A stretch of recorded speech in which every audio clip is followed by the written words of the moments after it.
नमस्कार बंधुगण।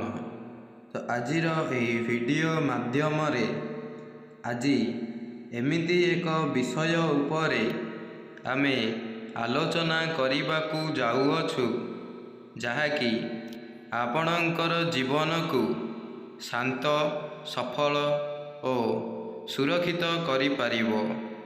आम जीवनर सबुठारु बड़ दुर्बलता कौन अटे? आमे जहाँ जानिबा उचित सही कथा सबुकु समस्तंकु कहीदेबा कौन यह ठीक काम अटे कि? चाणक्य सबुबेले कहती जिए निजर गुप्त कथा को निज भितरे गुप्त रखिपारे नाही से ही अत्यंत शक्तिशाली होइथाय। तेणु आसंतु जानिबा सही 8टी गुप्त कथा कौन कौन होई पारे जहाँ सर्वदा गुप्त रखिबा पई आमको शिखाई देव। तो सांग माने आपणंकु मोर गोटिए रिक्वेस्ट, भिडियोटी को प्रथमरु शेष जाए निश्चय देखंतु। आउ हाँ, यही भिडियोटी को जदि आपण माने नुआरे देखुछंती तेबे गोटिए लाइक शेयर करंतु। आ चलंतु डेरी न करी आमे एही प्रसंग उपरे किछि आलोचना करिबा। प्रथमरे निजर भविष्यत प्रणाली। तो एही प्रणाली आपण जदि काहाको कहि देउछंती तेबे आपणंकर कौनसी कार्य उन्नति मध्य हेबो नाही एवं आपणंकर गोल प्लान ड्रीम सबको एसबु प्रणाली नष्ट करि देइथाय। यार उत्तर उठे काहींकी समस्ते आपणंकर सफलता चाहती नहीं। केही आपणंकु डिस्करेज मा अविश्वास करि पारंती, केही आपणंक प्लान को मध्य नष्ट करिबाकू चेष्टा करिथांती। उदाहरण स्वरूप गछ छोट थिबा बेले ताकू सुरक्षा दिया जाए सत, किंतु बड़ हेले निजे छाया देउथाय। शिक्षा काम करंतु, फल आसिले लोके निजे जानी जिबे आ कहिबाकू लागिबे एही पिलाटी एते कम बयस रे केमिति छोट छोट कार्य को भी से संभव करि देउछि। तो चलंतु नंबर 2, निजर दुख और दुर्बलता कहा आगरे मध्य प्रशंसा करंतु नहीं कि कुहंतु नहीं। देखिबो दिन एमिति भी आसीबो से तुमर सही गोटिए कथा को नहीं तुमको एमिति ब्लैकमेल करिबाकू लागिबो जे आपण मध्य भयरे थरिबे आउ ताकू बिना कारण रे मध्य भूल मागिबे एवं निजर समस्त दुख समस्तंकु कहिबा समान नुहे। काहींकि ना एही पृथ्वी रे 100% लोकरु 90% लोक खराब अटंती आउ 10% लोक अधिकांश रे भल अटंती। तेणु करी एही समाज रे आपण काहाकू मध्य विश्वासयोग्य करिबा उचित नुहे। हुए तो केही आपणंकु मजाक करि पारंती सत, आउ केही आपणंकर दुर्बलता को आपणंक विरुद्ध रे व्यवहार करि पारंती, किंतु 90% लोक आपणंकर दुख सुनी खुशी हुअंती आ 10% लोक किछि मध्य पचारंती नहीं। तो दुख भगवान को ही कहंतु एवं समाधान निजे ही खोजंतु। तृतीय रे निजर आय और टंका किपरि निजर दायित्व रे रखिबे। बंधु माने निजे केते टंका कमाउछंती यह समस्तंकु कहिबा आवश्यक नुहे। लोके ईर्षा करिबाकू लागिबे आउ अनावश्यक धार मध्य मागिबे ଆଉ ସମ୍ପର୍କ ମଧ୍ୟ ଖରାପ ହେବ।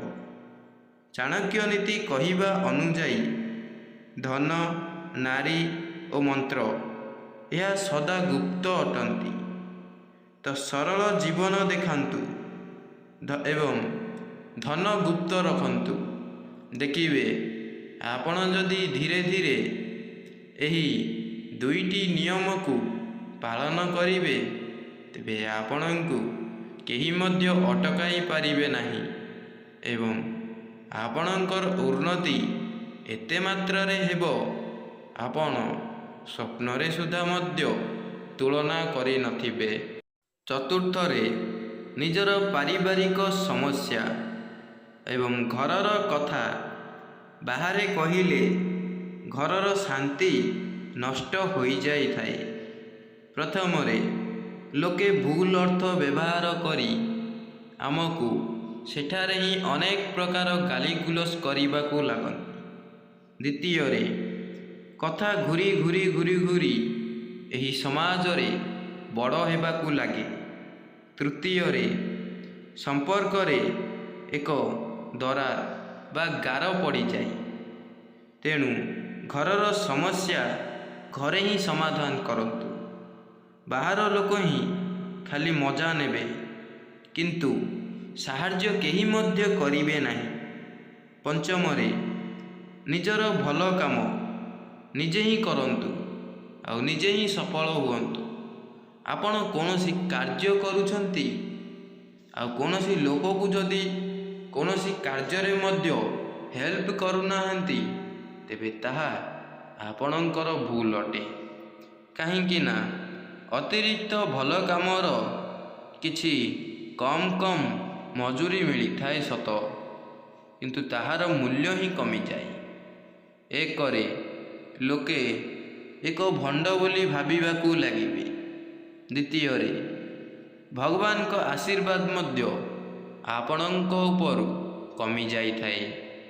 ତେଣୁକରି ଭଲ କାମ କରନ୍ତୁ ଆଉ ଏହି ସମାଜରେ ଆପଣଙ୍କୁ କୌଣସି ବ୍ୟକ୍ତି ସାହାଯ୍ୟ କରନ୍ତୁ ଅବା ନ କରନ୍ତୁ, ଆପଣ ତାକୁ ସାହାଯ୍ୟ କରନ୍ତୁ।